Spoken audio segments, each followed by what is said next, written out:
Hello विद्यार्थियों और मेरे प्यारे भाइयों और बहनों। मैं सुमित मंगल उड़ान एकेडमी भोपाल इंदपुरी से। अगर मैं बात करूं तो हम लोग एक ऐसा सेशन लेके आ रहे हैं जिसमें कि आने वाले विगत जितने भी कॉम्पिटिटिव एग्ज़ाम हैं के लिए एक ऐसा प्लेटफॉर्म आप लोगों के लिए तैयार कर दिया जाए जिसके तहत जितने भी क्वेश्चन एग्ज़ाम में पूछे जाते हैं वो सभी क्वेश्चन आप लोग कवर कर सकें। इसके लिए हम एक श्रृंखला चालू कर रहे हैं और इसी श्रृंखला के तहत हम भारतीय इतिहास की एक कड़ी के रूप में इसे तैयार करेंगे जिसमें एंशियंट मिडिवल और मॉडर्न तीनों को हम तैयार करेंगे। टॉपिक जो हैं सारे कवर किए जाएंगे। कुछ और वीडियो ज्योग्राफी पॉलिटी इकोनॉमिक्स इन सभी के करंट अफेयर्स के सबके तैयार किए जाएंगे आपको जो इसी उड़ान एकेडमी के प्लेटफॉर्म पे मिलेंगे। हमारा उद्देश्य जो है वो बच्चों को विद्यार्थियों को और जो भी इस एग्ज़ाम की प्रिपरेशन कर रहे हैं और जो उड़ान एकेडमी के ऑफलाइन सेशन को नहीं ले पाते हैं वो इस ऑनलाइन सेशन को लेकर भी अपनी तैयारी कंप्लीट कर सकते हैं। तो आज हम प्राचीन भारत के इतिहास से इसे चालू करते हैं। सही तरीके से जो क्वेश्चन एग्जाम में आते हैं उनको लेकर तैयार करते हैं। इसलिए आइए और आज से हम इस सेशन को प्रारंभ करते हैं। ठीक है। तो सबसे पहले हम भारतीय इतिहास की अगर बात करते हैं तो भारतीय इतिहास में सबसे पहले जो इम्पोर्टेंट चीज़ है वो ये कि इसमें जो भी टॉपिक्स आते हैं या किस तरीके से उसको पूछा जाता है इसको जानने से ज़्यादा ज़रूरी जो है वो ये है कि पहले हमें ये पता होना चाहिए कि भारत का इतिहास कैसे तैयार किया जाता है। देखिए, अगर बात की जाए तो भारत के इतिहास की, तो भारत के इतिहास को जानने के लिए सबसे पहले हमें उसका विभाजन करना होगा, यानी उसे पार्ट में डिवाइड करना होगा। दूसरी इंपॉर्टेंट चीज जो है वो पार्ट में ऐसे डिवाइड करना होगा जैसे मान के चलिए अभी अगर हम किसी भी इतिहास को लिखते हैं तो इतिहास को लिखते समय हमारे पास दो तरह के एविडेंस होते हैं। अगर एक एविडेंस की अगर बात की जाए तो पहला एविडेंस जो होता है वो हमारे पास कोई भी लिटरेचर होता है, यानी साहित्य होता है। और दूसरा अगर कोई एविडेंस होता है तो वो होता है हमारे पास आर्कियोलॉजिकल यानी कि पुरातात्विक स्रोत। और इन्हीं दोनों के आधार पर हम जो हैं वो इसे तैयार कर पाते हैं। दूसरी इंपॉर्टेंट चीज जो है भी ये कि साहित्य यानी कि देखा जाए तो भारत में जो लोकल साहित्यकार थे उन्होंने अपने साहित्य लिखे। दूसरे जो विदेशी भारत आए उन्होंने भारत के बारे में जो देखा उसे भारत के बारे में लिखा। तीसरा जो इम्पोर्टेंट चीज है कि अलग अलग समय पे अलग लोगों के द्वारा जो भी किताबें लिखी गई और उस किताबों में जो भारत ना आते हुए भी उन्होंने वहां अपने देशों में रहकर भारत के बारे में लिखा। इन सभी को मिलाकर जो हमने एक इतिहास तैयार किया। दूसरा, इस इतिहास को तैयार करते समय हमें एक और चीज देखनी पड़ी और वो है आर्कियोलॉजिकल साइट्स, यानी कि उस समय के जो भी हमारे पास एविडेंस हैं, एविडेंस के रूप में या तो साहित्य हो सकता है या पुरातात्विक या आर्कियोलॉजिकल एविडेंस हो सकते हैं। इन्हीं दोनों एविडेंस को आधार बना के इतिहास लिखा जाता है। सिंपल सी चीज, अगर हम बात करें कि इतिहास को कैसे अगर हम तैयार करेंगे तो इतिहास को तैयार करने के लिए हम दो चीजों का सहारा लेंगे। पहला हम साहित्य, दूसरा जो होता है वो है पुरातात्विक यानी लिटरेचर, और दूसरा है आर्कियोलॉजिकल। यानी कि इन दोनों एविडेंस को मिलाकर हम अपना इतिहास लिख सकते हैं। अब बात ये आती है कि इतिहास को हम किस तरीके से और किस पार्ट में अलग अलग तरीके से डिवाइड करें। तो सबसे पहले हम प्री हिस्टोरिकल यानी कि प्रागैतिहासिक काल में जाते हैं और इसमें हमारे पास ऐसी क्या चीजें हैं जिस पर हम इतिहास लिख सकते हैं। पहली चीज, इतिहास कहाँ से लिखा जाए। पहली चीज, इतिहास कहाँ से लिखा जाए अगर मैं इसकी बात करूं तो इस समय अगर देखा जाए तो हम लोग कई भारत के लोग भारत का इतिहास जो है या तो हड़प्पा सभ्यता से लोग चालू करते हैं या वैदिक सभ्यता से चालू करते हैं।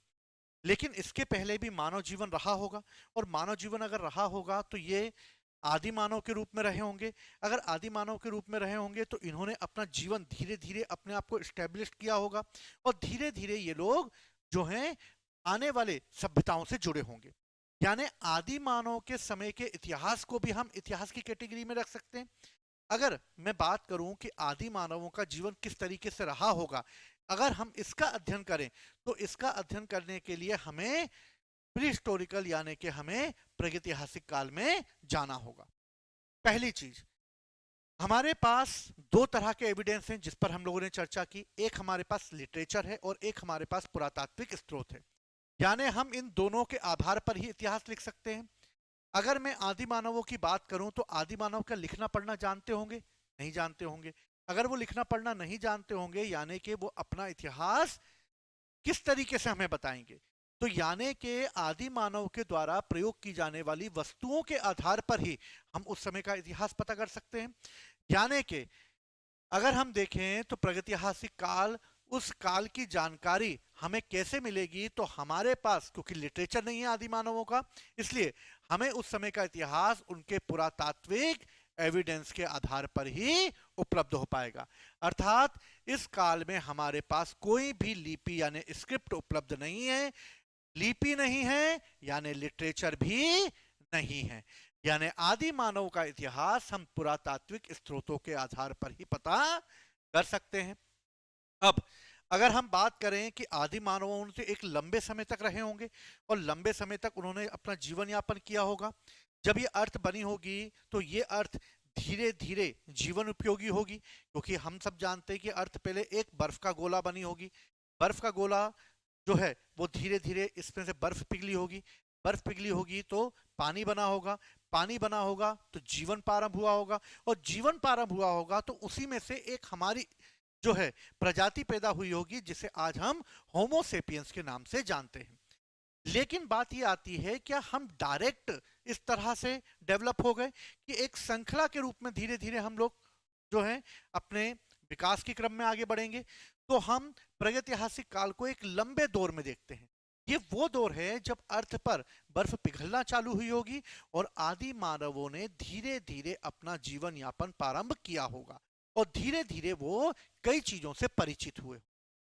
इसी को हम तीन कैटेगरी में डिवाइड करेंगे। पहला पुरापाषाण काल, मध्यपाषाण काल और नवपाषाण काल। पुरापाषाण काल यानी कि एक लंबा दौर है, इसे कई इतिहासकार अपने अपने तरीके से अलग अलग टाइम पीरियड में बांटते हैं। हमें टाइम पीरियड पे ज़्यादा ध्यान नहीं देना है, हमें सिर्फ ध्यान देना है जो एग्जाम में आता है। ठीक, तो पुरापाषाण काल की अगर हम बात करते हैं तो 25 लाख से 10,000 बीसी तक के आसपास का समय जो है, कई लोग इसे पुरापाषाण काल का मानते हैं यानी पैलोलिथिक एज मानते हैं।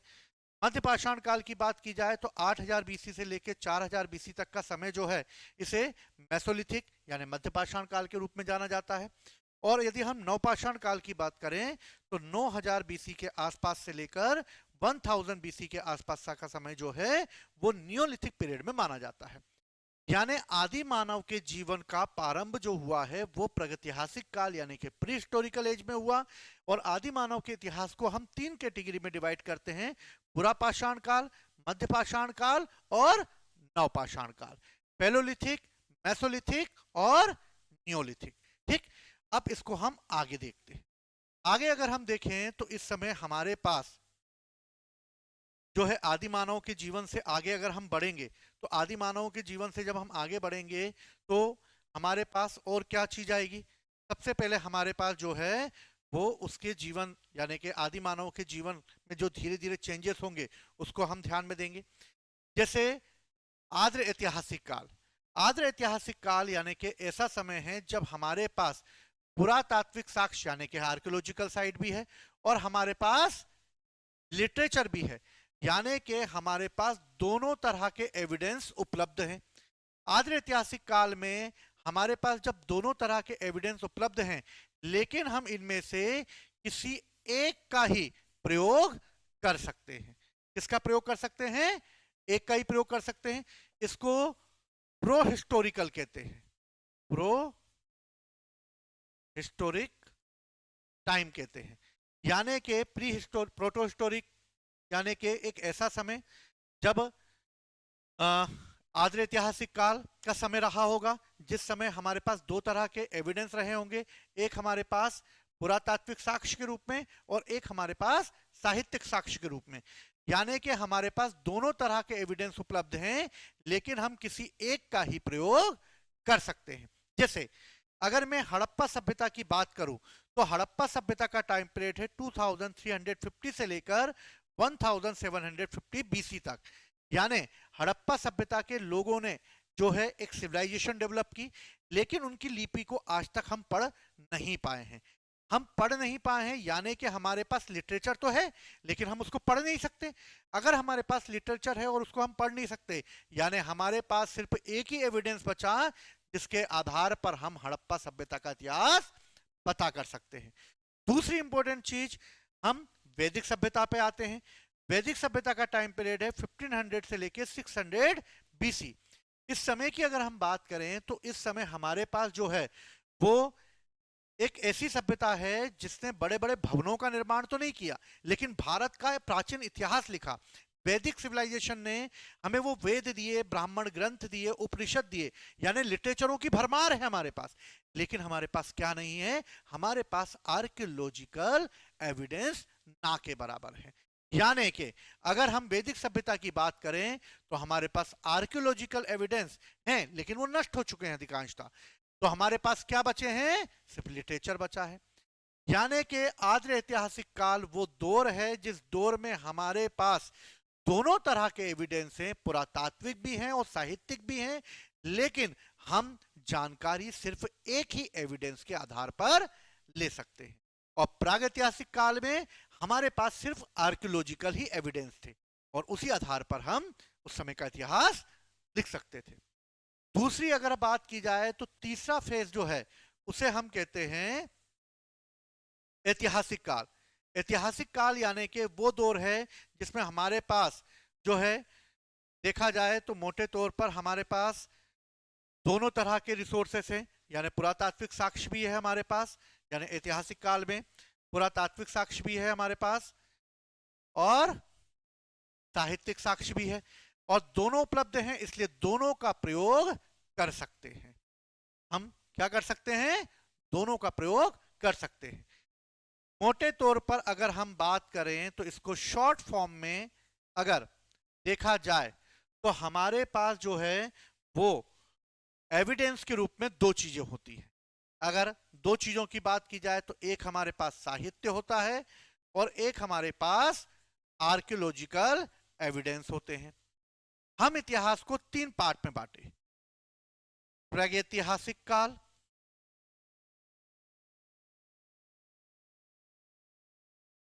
आद्र ऐतिहासिक काल और ऐतिहासिक काल। ये वो दौर है जब आदि मानव रहे हों, और इसे हम तीन कैटेगरी में डालते हैं: पैलोलिथिक, मेसोलिथिक और नियोलिथिक। यानी कि पुरापाषाण काल, मध्यपाषाण काल और नवपाषाण काल। आद्य ऐतिहासिक काल वो जब हमारे पास जो है हड़प्पा सभ्यता भी आ जाती है और वैदिक सभ्यता भी आ जाती है। ठीक, हड़प्पा सभ्यता भी है और वैदिक सभ्यता भी है। दूसरी इंपॉर्टेंट चीज जो है, प्रागैतिहासिक काल को जानने के लिए हमारे पास सिर्फ आर्कियोलॉजिकल एविडेंस हैं। आद्य ऐतिहासिक काल को जानने के लिए हमारे पास दोनों एविडेंस हैं, लेकिन हम किसी एक का ही सहारा ले सकते हैं। और ऐतिहासिक काल वो काल है जो कि 600 बीसी से प्रारंभ होगा, और जब हमारे पास ये दोनों एविडेंस उपलब्ध हैं। तो सिंपल सी भाषा में मुझे लगता है कि समझ में आया होगा। प्रागैतिहासिक काल, आद्य ऐतिहासिक काल, ऐतिहासिक काल, प्री हिस्टोरिकल, प्रोटो हिस्टोरिकल और हिस्टोरिकल। प्री हिस्टोरिकल को हमने तीन पार्ट में डिवाइड किया: पैलोलिथिक, मेसोलिथिक और नियोलिथिक में। ठीक है, एक मोटे तौर पर। अब बात करते हैं हम ऐतिहासिक काल की। तो ऐतिहासिक काल में हमारे पास दोनों एविडेंस है। हाँ ठीक है, हमारे पास दोनों एविडेंस है और दोनों एविडेंस के आधार पर हम इतिहास लिख सकते हैं। और इतिहास हम ये कब से लिखेंगे? 600 बीसी से आगे लिखेंगे। क्लियर है? बहुत सिंपल है, कुछ नहीं करना है, एविडेंस के दो आधार लेना है, साहित्य पुरातात्विक, और इस तरह इसको डिवाइड कर देना है सिंपल वे में। ठीक, अब हमें ये देखना है कि इसमें क्या क्या चेंजेस हुए। पहली चीज, अगर हम बात करें तो इस समय हमारे पास जो है हमने इसमें दो चीजें देखी। पहली चीज हमने क्या देखी? हमने इसमें देखी कि हमने प्री हिस्टोरिकल को तीन पार्ट में डिवाइड किया: पुरापाषाण, मध्यपाषाण और नवपाषाण। यानी कि इस समय क्या क्या चेंजेस हुए इसको हम लोग देखते हैं।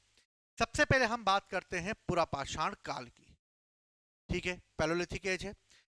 ये एक ऐसा एज है जो कि हमें सिर्फ आर्कियोलॉजिकल एविडेंस के आधार पर ही हमें पता कर सकते हैं।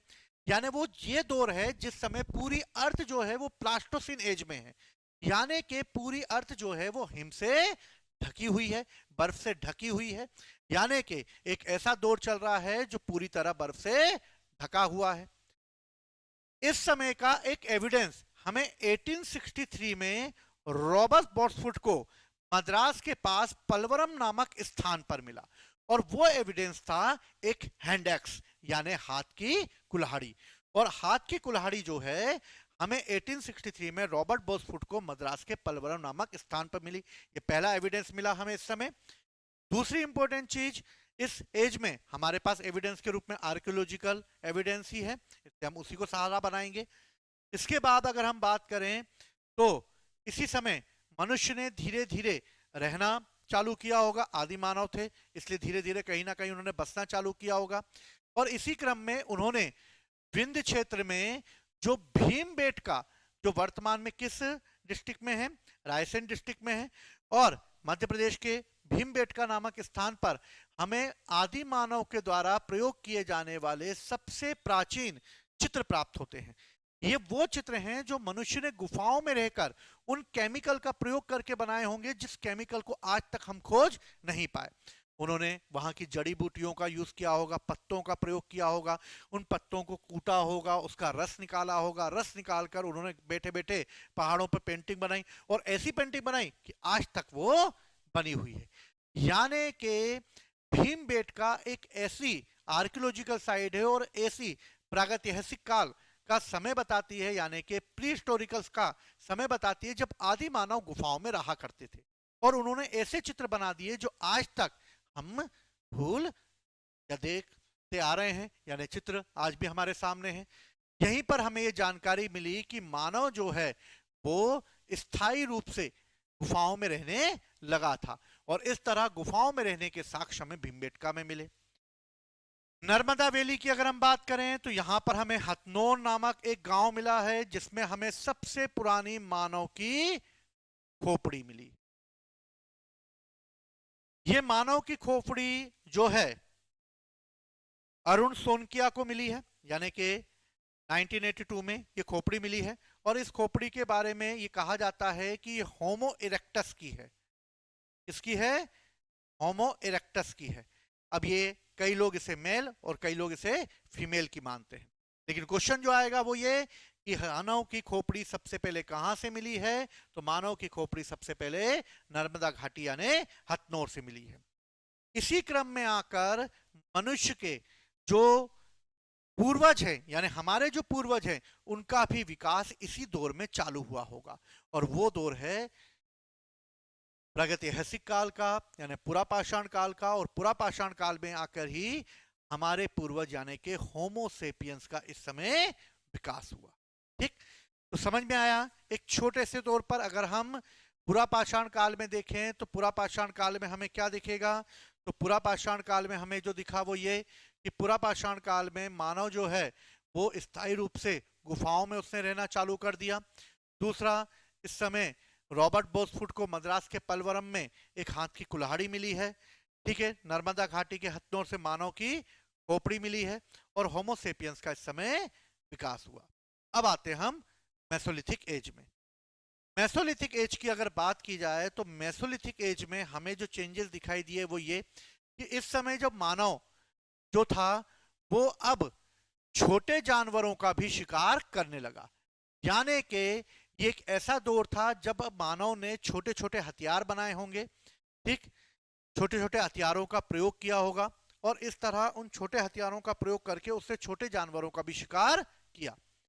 इसी क्रम में उसने अग्नि को भी पहचानना चालू कर दिया, और अग्नि से वो परिचित हो गया। पूरा पाषाण काल को मध्य पाषाण काल से अलग करता है जब मानव ने आग को खोज लिया होगा, लेकिन इस आग का प्रयोग नहीं कर पाया होगा। वो भाई आग का प्रयोग कैसे कर पाएगा, हम आग के पास जाएंगे तो जल जाएंगे ना। तो आग के पास जाने पर जलन होगी। अब आदि मानवों ने बाय चांस उस समय, क्योंकि वो कच्चा मीट खाते होंगे, इसलिए उनके जबड़े भी बहुत बड़े बड़े होते होंगे, क्योंकि वो आग से परिचित नहीं थे, इसलिए भोजन पकाकर खाना नहीं जानते होंगे। अब उसी समय बाय चांस कभी ये लोग ऐसे शिकार किया होगा, इन्होंने शिकार करके इन्होंने किसी जानवर का, जब ये कच्चा मांस खा रहे होंगे, अब मान लो कोई आदि मानव होगा, उस पर तगड़ा होगा, उसको भूख ज्यादा लग रही होगी, तो भाई साहब वो टुकड़ा उठा के भागा होगा। इतने में एक आदि मानव ने पत्थर फेंक के मारा होगा। पत्थर मारा होगा तो पत्थर जो है वो दूसरे पत्थर से टकराया होगा तो चिंगारी निकली होगी। बगल में सूखी घास होगी और सूखी घास पर लग गई होगी आग। जब ये आग लगी होगी तो आदि मानव ने देखा होगा, भैया ये क्या हो गया अचानक, कि वो तो घबरा गया होगा देख के, तो आपस में बात कर रहे होंगे, हूं, क्योंकि भैया लैंग्वेज तो विकसित हुई नहीं थी, तो हूं करके, तो एक आदि मानव ज्यादा स्मार्ट बन रहा होगा, हूं, और जाके उसने आग में हाथ डाला। जैसे ही हाथ डाला, क्या लग गई आग, मतलब यही जलन। और आदि मानव को यह पता चल गया कि भैया आग के पास नहीं जाना, ये आग हमें जलाती। और फिर धीरे धीरे उसको ये भी पता चला होगा, अगर ये आग मुझे जलाती है तो बाकी लोगों को भी जलाती होगी, यानी जानवरों को भी जलाती होगी। और इस तरह उसने आग से अपने आप को परिचित कर लिया। लेकिन वो आग से प्रॉपर तरीके से परिचित नहीं हो पाया, उसको कंट्रोल नहीं कर सकता था वो, लेकिन वो आग को जला सकता था, नियंत्रित करना अभी उसके हाथ में नहीं था। यानी मध्य पाषाण काल में आग की खोज जो है पुरा पाषाण काल से उसे अलग करती है। तो मेसोलिथिक एज में अग्नि का उपयोग करना वो सीख गया। दूसरी इंपॉर्टेंट चीज, मनुष्य ने इसी क्रम में पशुओं को पालना चालू किया, यानी पशुपालन के प्रारंभिक साक्ष्य मिले। और मध्य प्रदेश के आदमगढ़ से और राजस्थान के बागोर से सबसे पहले मनुष्य ने पशुओं को पालने का जो है कार्य प्रारंभ किया, और इसकी जानकारी हमें इन दोनों जगहों से मिलती है। बागोर और आदमगढ़ दोनों मेसोलिथिक साइट हैं, मध्य पाषाण काल के साइट हैं। बागोर इसमें सबसे बड़ी साइट है, इसलिए याद रखना क्वेश्चन आएगा, आदमगढ़ किस समय का है, तो मध्य पाषाण काल का है। आदमगढ़ से हमें क्या मिलता है, तो आदमगढ़ से हमें पशुपालन के साक्ष्य मिलते हैं। कहां पर है आदमगढ़, तो मध्य प्रदेश में है। बागोर कहां पर है, राजस्थान में है। क्या जानकारी मिल रही है, पशुओं के पालने की जानकारी मिल रही है। क्लियर है। दूसरी इंपॉर्टेंट चीज अगर हम देखते हैं तो इस समय बागोर जो है वो सबसे बड़ा मध्य पाषाण कालीन स्थल है। यानी बागोर एक ऐसा स्थल है जहां से हमें इसके मध्य पाषाण काल में पशुओं के पालने की जानकारी मिलती है। अब दूसरी बात हम लोग करते हैं, इस काल में मनुष्य ने पशुओं को पालना चालू कर दिया था। इस समय मनुष्य जो है वो छोटे जानवरों का शिकार करने लगा था। छोटे जानवरों का शिकार करते करते उसने जो है इस समय जो बागोर है वहां पर जो है पशुओं को पाला होगा। इसी काल में जानवरों का शिकार करने के लिए और दूर से शिकार करने के लिए उसने एक ऐसा शस्त्र बनाया होगा जो तीर कमान के रूप में होगा, यानी दूर से ही पशुओं का शिकार कर सके, छोटे छोटे हथियारों का प्रयोग कर सके इस समय। और इस समय हमें एक और चीज मिलती है, ये कि इस समय चौपानी मांडो जो यूपी में है वहां पर हमें बर्तन यानी मद्र भांड के भी साक्ष्य मिले हैं। और इस तरह भारत में सबसे प्राचीन ये साक्ष्य हैं जो चौपानी मांडो से मिले हैं मद्र भांड के, जो हमें ये जानकारी देते हैं कि इस समय मनुष्य ने छोटे छोटे बर्तन बनाना चालू कर दिए होंगे। दूसरी इंपॉर्टेंट चीज ये कि इस मध्य पाषाण काल में हमें और क्या चीजें देखने को मिल रही हैं, क्या क्या मनुष्य अपने आप को डेवलप कर रहा है। तो इसमें मानवीय आक्रमण की जानकारी मिल रही है, यानी कि युद्ध के प्रारंभिक साक्ष्य मिल रहे हैं। और ये साक्ष्य हमें सराय नहार यार्स यानी यूपी से मिले हैं। और भारत में सबसे पुराने मध्य पाषाण कालीन स्थलों में से सराय नहरयार एक साइट है, यानी यहां पर हमें मानवीय आक्रमण की भी जानकारी मिल रही है।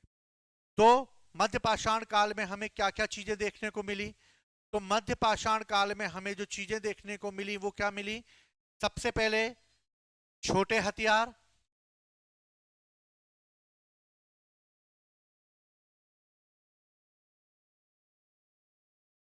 दूसरा, मनुष्य ने अग्नि की खोज कर ली।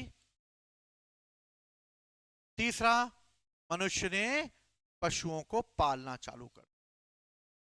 इसके अलावा आपस में कबीले रहे होंगे इस समय, आदिमानव के छोटे छोटे कबीले आपस में युद्ध करे होंगे इन्होंने। और मद्रभाण, यानी कि इस समय हमें मद्रभाण बनाए जाने की भी जानकारी मिलती है। मध्य पाषाण काल में एक और, इसे एक प्रकार से फलक संस्कृति भी कहा जाता है। इसे क्या कहा जाता है? फलक संस्कृति भी कहा जाता है, क्योंकि छोटे छोटे बर्तन बनाए इसमें। मध्य पाषाण काल के बाद मनुष्य धीरे धीरे अपने आप को डेवलप करेगा, और डेवलप करके मनुष्य जो है वो एक नए फेज में पहुंचेगा, जिसे हम कहेंगे नवपाषाण काल। क्या कहेंगे? नवपाषाण काल।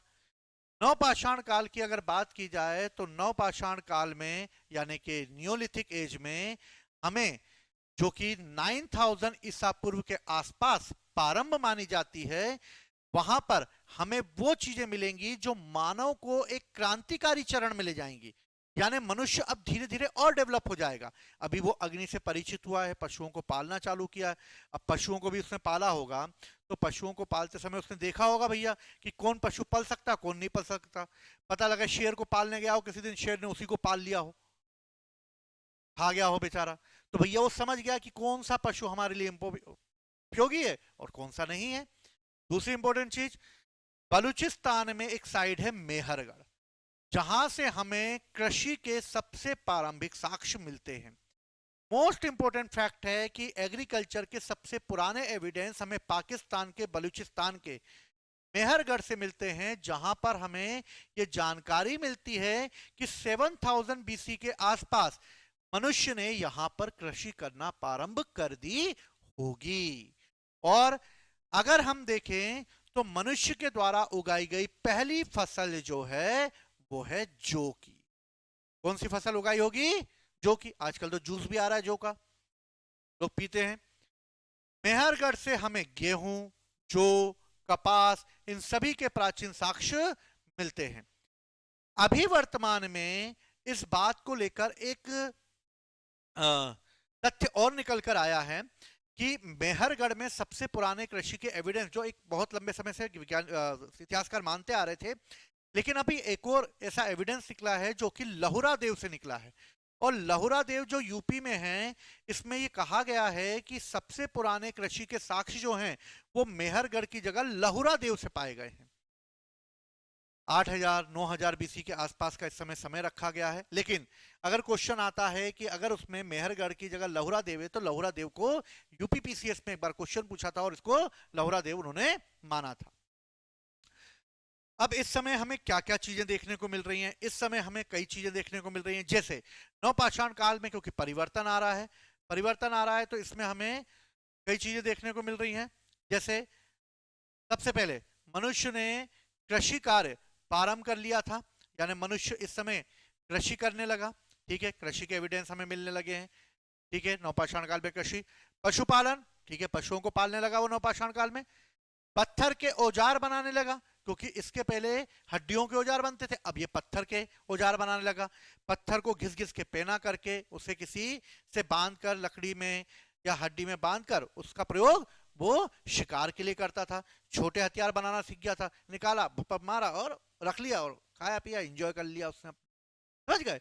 यानी कि उसने अब छोटे जानवरों को मारना, बड़े जानवर को इसलिए मारा जाता था पहले क्योंकि लोग जो हैं वो कबीले के रूप में रहते थे, यानी कि झुंड बनाकर रहने लगते होंगे। अब इन्होंने क्या किया होगा, एक ही बड़ा जानवर मारा, और ठंडा उस समय था, क्योंकि प्रागैतिहासिक काल में अगर देखें तो उस समय आदि मानव जो था वो ऐसा जीवन जी रहा था क्योंकि बर्फ पिघल रही थी। बर्फ पिघल रही थी, यानी एक जानवर मारो, कई दिनों तक बर्फ के कारण वो सड़ेगा नहीं, वो खाते रहो आराम से। लेकिन जब गर्मी बढ़ने लगेगी तब वो जानवर सड़ने लगेगा, इसलिए छोटा जानवर मारो, खाओ पियो, एंजॉय करो, सो जाओ, टेंशन फ्री। काहे का जबरदस्ती बड़ा जानवर मारना। ठीक।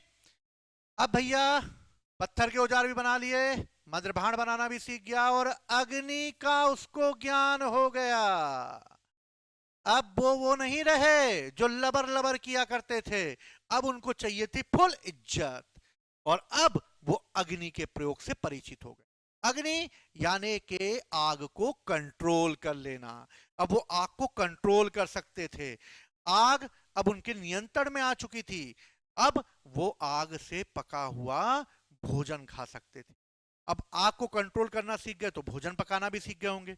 पता लगा किसी जानवर का शिकार किया होगा, आग जलाई होगी, जलाई तो पत्थरों से जलाई होगी, माचिस तो होगी नहीं उस समय, सूखी घास इकट्ठी करके आग जलाई होगी, जानवर का शिकार किया होगा, खा रहे होंगे लबालब लबालब लबालब करके, तभी एक मांस का टुकड़ा आग में गिर गया होगा, एक आदि मानव ने ऐसे झांप मारा होगा, उठाया होगा और खाया होगा।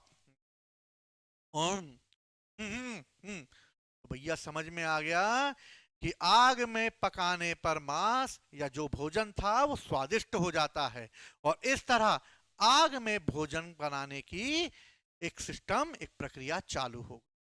तो भैया आदि मानव सीख गया भैया भोजन कैसे पकाया जाएगा। तो अग्नि के प्रयोग का भी ज्ञान उसको नवपाषाण काल में हो गया। दूसरी चीज, कश्मीर में हमें एक महत्वपूर्ण नवपाषाण कालीन स्थल मिला है, वो है बुर्जहोम और गुफकराल। ये दोनों ऐसे जगह हैं जहां पर हमें गर्तावास यानी कि एक साथ मनुष्य के साथ कुत्ते को दफनाने के साक्ष्य मिलते हैं। बेचारा जानवर मालिक के मरने के बाद भी उसको दफना दिया। यानी बुर्जहोम और गुफकराल की कब्र में हमें मालिक के साथ कुत्ते को दफनाने के भी एविडेंस मिल गए, और बेचारे गरीब कुत्ते को भी दफना दिया मनुष्य के साथ। तो भैया कश्मीर में ऐसी कौन सी साइड है? तो कश्मीर में बुर्जहोम और गुफकराल है, जहां से हमें एक कब्र में मालिक के साथ कुत्ते को दफनाने के एविडेंस मिलते हैं। कोल्डी हवा, ये भी यूपी में है, और कोल्डी हवा में हमें चावल की खेती के सबसे प्राचीन एविडेंस मिल रहे हैं। यानी कोल्डी हवा में भी इस समय चावल की खेती जो है वो की गई थी। नवपाषाण काल में इस समय जो है हमें दो साइड और देखने को मिलती। दो साइड जो है वो है एक कंगन कल्लू और पिकली हल। कंगन कल्लू और पिकली हल एक ऐसी साइड है जहां पर हमें राख के टीले मिले हैं। यानी हमें यहां पर जो है वो एश मिली है, यानी कि राख मिली है। राख मतलब क्या? इस समय जानवर जो मर जाते होंगे उन्हें अपने जो कबीले उसके बाहर जाकर वहां पर उसको दफना देते होंगे। जो मल यूज होता होगा, जो वेस्टेज होता होगा, उसको वहां डिस्पोज करते होंगे। सूखने के बाद वहां पे आग लगा देते हो, तो लंबे समय तक ये एक ही जगह इकट्ठा हो जाती होगी और एक राख का ढेर बन जाता होगा। इस तरह हमें राख के ढेर संगन कल्लू और पीकली हल में मिले हैं। तो हमने ये पुरापाषाण काल, मध्यपाषाण काल और नवपाषाण काल में क्या क्या आदि मानवों के समय धीरे धीरे चेंजेस हुए, इसको हमने देखा। कैसे मनुष्य ने मध्यपाषाण काल में अग्नि से परिचित हुआ, पशुओं को पालना चालू किया, नवपाषाण काल में उसने कृषि करना प्रारंभ की, मेहरगढ़ और लोहरादेव में इसके एविडेंस मिले। कैसे उसने अग्नि को पूर्ण रूप से ज्ञान प्राप्त कर लिया, चावल की खेती कैसे हुई, ठीक है, पहली कौन सी उगाई गई, तो जो कि फसल सबसे पहले उगाई गई। इसके बाद एक टॉपिक है ताम्रपाषाण काल यानी चालकोलिथिक एज। ठीक है, चालकोलिथिक एज यानी कि एक ऐसा समय जो कि 2800 बीसी से लेकर 900 बीसी तक के समय का है। चालकोलिथिक यानी ताम्रपाषाण। मनुष्य के द्वारा प्रयोग की जाने वाली पहली धातु है तांबा यानी कॉपर। हम सिर्फ वही करेंगे जो एग्जाम में आता है, डीप में नहीं जाएंगे। डीप में जाने पर नए बच्चे जो हैं उन्हें बहुत सारा कंफ्यूजन हो जाता है। हिस्ट्री को और डीप में पढ़ेंगे, लेकिन इसके लिए हम अलग से और मैं ऐसी क्लासेस बनाऊंगा जो एडवांस लेवल पर होगी, जो यूपीएससी पीएससी के बच्चों के लिए भी फायदेमंद होगी, ये भी पीएससी के बच्चों के लिए फायदेमंद होगी, अदर कॉम्पिटिटिव एग्जामों के लिए फायदेमंद होगी। लेकिन यूजीसी नेट और यूपीएससी के लिए मैं अलग से हिस्ट्री पढ़ाऊंगा। अभी हम सिर्फ बेसिक चीजों पे ध्यान देंगे जिससे हमारा इतिहास से परिचय और हम चीजों को समझ सके।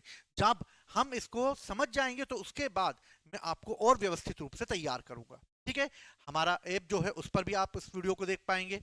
ठीक, अब मैं बात करता हूं कि इस समय मानव के द्वारा प्रयोग की जाने वाली पहली धातु कौन सी थी, तो तांबा थी। कोई दिक्कत ही नहीं है, तांबा सबसे ज्यादा पहले मनुष्य ने प्रयोग किया होगा। ठीक, तांबे की अगर हम बात करें तो तांबा हमें सबसे पहले कहां से मिला है, तो तांबा सबसे पहले हमें मध्य प्रदेश के जो है एक स्थान है नवदा टोली। और नवदा टोली यानी कि एक मध्य प्रदेश में एच डी सांकलिया जी रहे, उन्होंने इसको खोजा था। और इस तरह जो है नवदा टोली से हमने इसकी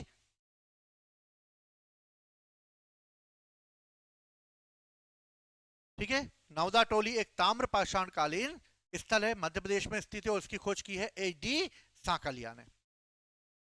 मनुष्य अभी भी तांबे का प्रयोग कर रहा है।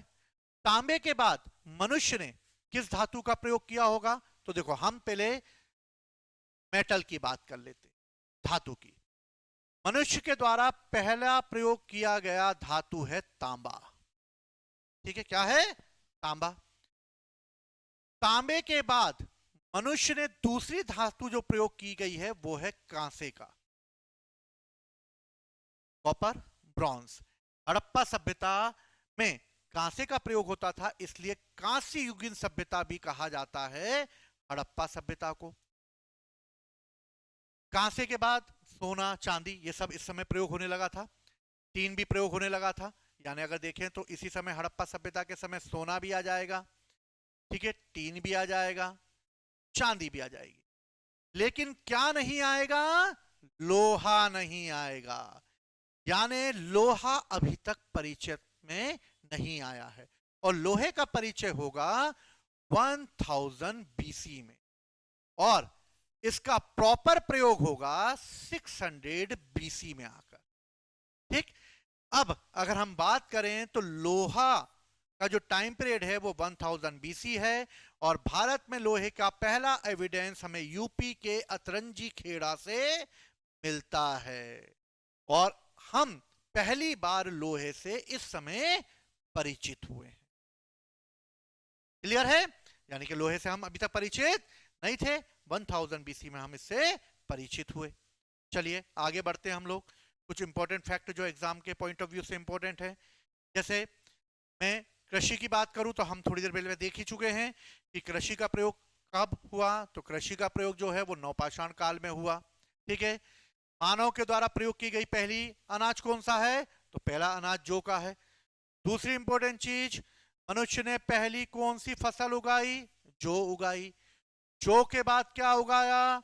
गेहूं उगाया। गेहूं के बाद क्या उगाया? तो चावल उगाया, और फिर उसने उगाया कपास। लेकिन जहां दक्षिण भारत की बात आती है, दक्षिण भारत में उगाई गई पहली फसल है रागी। कौन सी फसल है? रागी। भारतीय उपमहाद्वीप में प्राचीनतम स्थायी जीवन के भी साक्ष्य हमें मेहरगढ़ से मिलेंगे, क्योंकि कृषि करना मनुष्य सीख जाएगा तो एक जगह रहना चालू करेगा, और इस तरह स्थायी जीवन में रहना भी पारंपरिक मेहरगढ़ यानी बलूचिस्तान से मिलते हैं। नवपाषाण युग में दक्षिण भारत में हमें कुछ समाधियां मिली हैं जिसे हम बृहद पाषाण काल के रूप में जानते हैं। बृहद पाषाण काल को ही मेगालिथ कहा जाता है। मेगालिथ यानी कि दक्षिण भारत के लोगों ने इस समय लोगों को दफनाकर उनके ऊपर बड़े बड़े पत्थरों से उनकी कब्रें बनाई और पत्थरों से ढक दिया।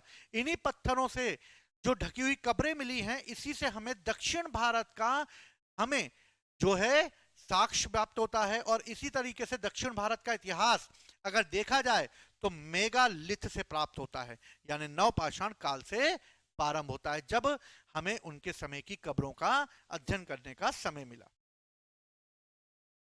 ताम्रपाषाण काल में कई छोटी छोटी बस्तियां बसाई गई जो तांबे का प्रयोग करती थी, और इस समय महाराष्ट्र में लोग जो हैं, हमें एक चीज मिलती है जो कि महाराष्ट्र में देखने को मिलती है।